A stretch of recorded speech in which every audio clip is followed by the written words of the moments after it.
What if Czechoslovakia had said to Hitler in 1938, "Thank you for your offer, but the Sudetenland will remain with us"? Just imagine, the Munich Agreement, so fondly called appeasement, suddenly collapses, and a small country in the heart of Europe, instead of giving in to pressure, becomes a tough nut to crack, even for the Third Reich. Sounds like a script for a Hollywood blockbuster, right? But let's play this game of what if, and see how one refusal could have turned the history of World War II and even our modern world upside down. The Munich Agreement is the moment when history seems to have sighed and said, well, I guess that's the way it should be. In reality, Czechoslovakia, despite its strong army and fortifications, was forced to give up the Sudetenland region to Germany, and later collapsed under pressure from the great powers. Britain and France, who had promised support, eventually just washed their hands of the situation, and Hitler, rubbing his hands together, moved on to Poland, France, and so on. But what if Czechoslovakia had not surrendered? What if President Edvard Benes and Prime Minister Milan Hoxha, sitting over a cup of coffee in Prague, had decided, we will not just surrender, we will fight? And perhaps they would have even joked, if Hitler wants Sudetenland, he should first learn to pronounce the names of our cities. This topic is interesting because it makes us think, what if one country, often considered a small player, had changed the course of the entire war? What would Europe have looked like if Czechoslovakia had not collapsed but had become a strong bastion against Nazism? And how would this have affected us today? Perhaps we would all be drinking Czech beer instead of German at Oktoberfest. This is not just entertainment for history buffs, but also an opportunity to look at the world from a different angle. What if Czechoslovakia had been the stone that stopped the avalanche of World War II? What follows is a story you won't be able to put down, with unexpected twists and turns, ironic moments, and questions that will make you think. So pour yourself a cup of coffee, make yourself comfortable, and let's imagine that Czechoslovakia not only survived, but changed the course of history. Let's go back to the fall of 1938. The Munich Conference is in full swing, and the great powers Britain, France, Italy, and Germany are deciding the fate of Czechoslovakia without even inviting its representatives to the table. In real history, Czechoslovakia agreed to give up the Sudetenland, hoping that this would stop Hitler. But in our alternate reality, President Edvard Benes takes an unexpected step.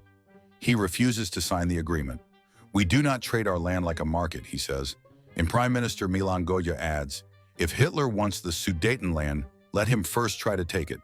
Czechoslovakia mobilizes its army, one of the best equipped in Europe at the time, and takes up defensive positions along the fortifications in the Sudetenland. The first key point, Czechoslovakia resists. Its army of about 1.2 million soldiers is well-trained and has modern weapons, including the LT Versa 35 tanks, which at the time were superior to the German Panzer IV. The fortification line in the Sudetenland, similar to the French Maginot Line, becomes a real headache for the Wehrmacht. Hitler, who was counting on a quick victory, is forced to throw more forces into the battle than he had planned. Imagine German generals reading reports from the front and nervously chewing on their pencils. Who are these Czechs? Why don't they surrender? The second point, the West is changing its position. In real history, Britain and France were afraid of war and tried to pacify Hitler. But in our reality, Czechoslovakia, by resisting, shows that the Nazi machine is not so invincible. This inspires France and Britain to reconsider their strategy. Imagine Chamberlain, who in reality returned from Munich with the peace of our time, now sitting in his office muttering, perhaps we were a bit hasty with those Sudetenlanders. France begins to supply Czechoslovakia with weapons, and Britain sends airplanes.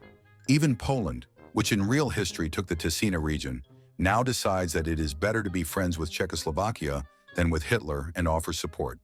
Third point, Hitler is failing.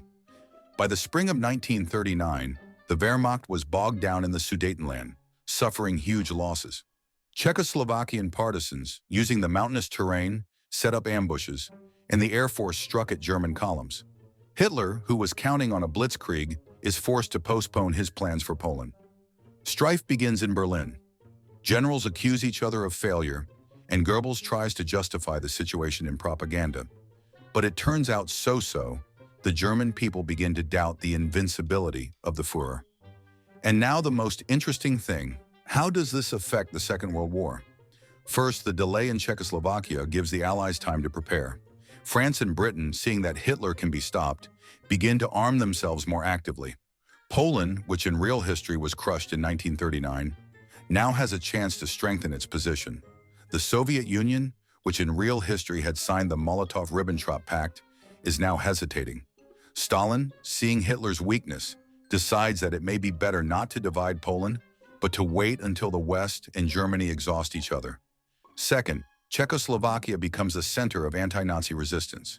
Prague becomes a hub for refugees and underground movements from all over Europe. Just imagine, in Prague's coffee shops, where people used to drink beer and discuss literature, Polish, French, and even German anti-fascists now gather to plan sabotage. Czechoslovakian industry, including Škoda factories, which in real history worked for the Wehrmacht, now produce weapons for the Allies.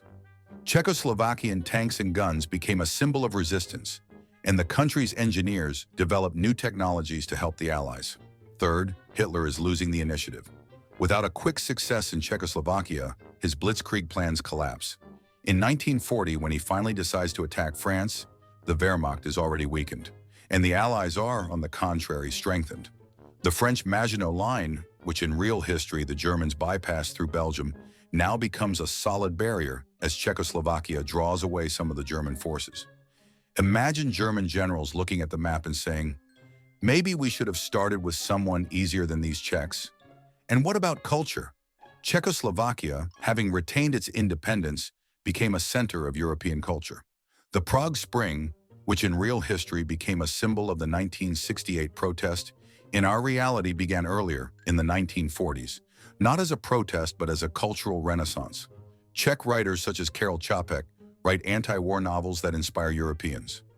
Slovak directors are making films about the resistance that are becoming popular in London and Paris. And Czech beer? It becomes a symbol of victory. Imagine British soldiers raising glasses of Pilsner Urquell after the war to celebrate the victory over Nazism. How does this affect the present? Czechoslovakia, which did not break up in 1993, because in our reality it is strong and united, is becoming an economic leader in Central Europe. Instead of being divided into the Czech Republic and Slovakia, the country invests in education, technology, and industry. Škoda does not just produce cars but becomes a competitor to Volkswagen in the 1950s. Prague is turning into a European silicon hub. Imagine Czech startups, not American ones, launching the first computers for the mass market. And what about the world at large? Without Hitler's quick success, World War II would have ended earlier, say, by 1943. This means that the Cold War looks different. The West is stronger, and the USSR does not have as much influence in Eastern Europe. The Iron Curtain may never come down because Czechoslovakia becomes a bridge between East and West. Imagine, instead of the Berlin Wall, there is a Prague Peace Festival where Americans and Russians drink Czech beer and listen to jazz together. So, what do we have in a world where Czechoslovakia has not collapsed? Europe looks like a strong union, where a small country in the heart of the continent has become a catalyst for change. Hitler, who seemed invulnerable in real history, stumbles over Czech fortifications in our reality, and the Allies, inspired by Czechoslovakia's resistance, act faster and more decisively. World War II ends early, the Cold War loses its frosty flavor, and Czechoslovakia becomes an economic and cultural leader. Imagine, we all drive Škoda cars, drink Pilsner Urquell at every holiday, and Prague is not just a tourist gem, but a European San Francisco with tech startups. This alternative history makes us wonder, how could one refusal in Munich have changed everything? In reality, Czechoslovakia fell victim to appeasement, but its resistance inspired many. And this reminds us that history is not just a set of facts, but a delicate network where one decisive step can stop an avalanche. Perhaps we should thank the Czechs and Slovaks for showing the world how important it is to fight, even when they lost. Or, as they would joke in Prague, if Hitler could not defeat us, then we are not afraid of modern problems. What does this story say about us? That even small countries can change the course of events if they are not afraid to say no. And that history is not something frozen, but a web of possibilities where everything could have turned out differently. If Czechoslovakia had survived, would we all be dancing at Prague festivals instead of Oktoberfest? Would we be driving Czech electric cars instead of German ones? And would Prague have been the center of European jazz? If you enjoyed immersing yourself in this alternative reality, please like the video. It's like saying well played to Czech soldiers. Subscribe so that you don't miss new stories about how history could have turned. Write in the comments what you would add to this world. Maybe a Czech Hollywood or a monument to Edvard Beneš in every city? Let's figure out together how history would come back. See you in the next story.